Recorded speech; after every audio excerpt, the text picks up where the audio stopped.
Obviously, next Tuesday we have the presidential election, which is it's a very critical time for Secretary of State Bill Gardner. He's got some real big challenges to deal with. First, you've got the voter ID law. You don't have to show an ID, but you're going to be asked to present one. Could be some long lines. Their goal is to try and get people in and out within 10 to 15 minutes. Hopefully, they'll be able to do that. I have not personally heard anyone say that they would do something like that. Yeah. Some of the clerks have said that they have heard something like that. I know in the primary, my own personal experience, when I went in to vote, my polling place opens at 6 a.m. I got there about 7:15, and I asked the local official, how's it been? What's it been like? And he said, well, you just missed the person who came in.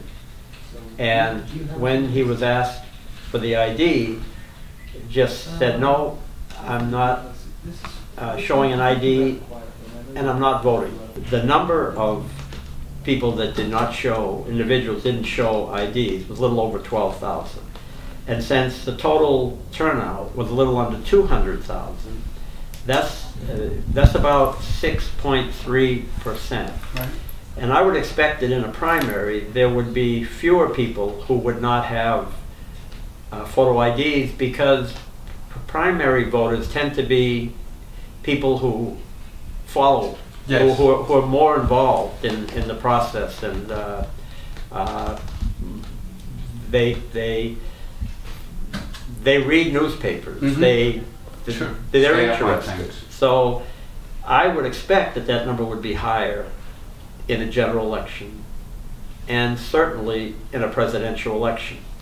So there are people that only come out in presidential elections. Okay. And that has shown, if you go back over the years, what the turnout, and a lot, 250 to 300 plus thousand. So that number, I would expect, would be higher. And that would mean that if we have a turnout of 700 plus thousand, you're talking 60, 70,000 potentially, if you look at, right, a comparison to the primary and it being a little higher.